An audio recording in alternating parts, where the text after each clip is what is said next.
Dr. Anwar.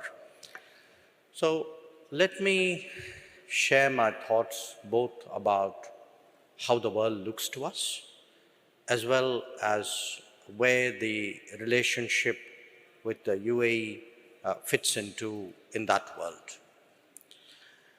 If I were to pick the key concepts which define the world today, probably I'll settle for about three or four. Obviously, the first would be globalization, the impact of globalization on the world. Two, I would speak about rebalancing.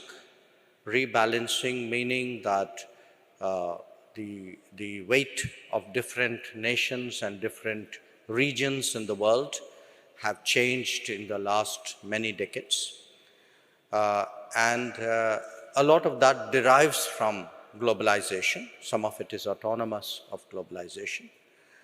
And so when you think today of which are the crucial regions, which are the important countries, rebalancing tells you that they're not the same or not the same to the same extent as before.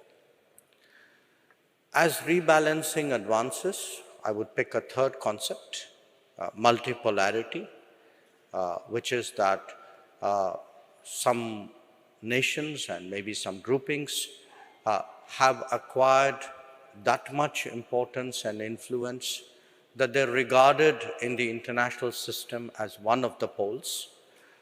And the number of poles from an era 75 years ago where we thought in binary terms of the US and the USSR or the West and the East, today you actually have more independent or autonomous centers of decision making.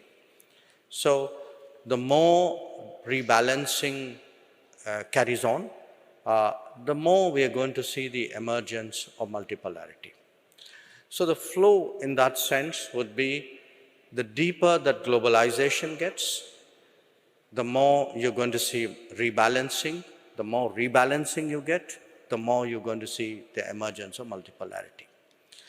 But having said all this, it's also true that there are the constant practices and traditions of international relations that remain at work.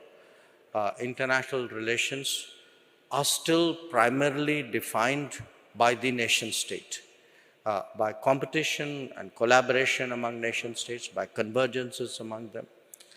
So while we often tend to talk about the changes, and rightly tend to talk about the changes in the world, I think it's important, particularly for practitioners of not just diplomacy, of anybody who has anything to do in the world, to remind themselves that while the world changes, there are constant factors at work.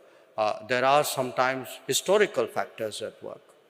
So my description today for the state of the world, for all the advancements of economy, of technology, the progress we see even of connectivity, that about 3 decades ago, the world was described, not literally, as a time of the end of history. I think today we are seeing a time of the return of history. Return of history in the sense of countries and regions which were relatively more dormant or less able, less capable, now actually seeking out more space, offering more capabilities, exercising more influence, taking on more responsibilities. So it is definitely a very different world. It's also different because both the past and the future is equally embedded in the present. Now, if we were to speak about the return of history in this part of the world, I think a very natural example of that is India-U.A.E relationship. Because if you look at our ties, in fact, are ties which are defined by the monsoon, by the most basic forms of mobility when people waited for wind behind their back to take them to where they wanted to do business. And it isn't just that we have a tradition. In that tradition, there are actually centuries of comfort. That if you look at the ability of India and the UAE, their comfort is not just intrinsic, it's often intuitive. There are a lot of things we don't need to say. There are times when we may occasionally have a different perspective. Even that is often expressed quite subtly between us. So, when I look at the return of history and the relationships which will go forward in the coming days, I certainly would rank the India-UAE relationship very high in that. And there are many reasons. I think the two very obvious ones are one, of course, the UAE is today India's third largest trade partner. It is our second largest export market. And the second, that more Indian citizens live in UAE than in any other country abroad. So whether we are talking people or whether we are talking business, this country has a particular salience in our perspectives. Now, what has been the change in this relationship? I think we have seen on the bilateral side, actually, especially after Prime Minister Modi's visit in 2015, a visit which took place after more than 4 decades at that level, we've actually seen a veritable transformation in our ties. As I pointed out, certainly our trade and investment has gone up. But if I were again to pick a defining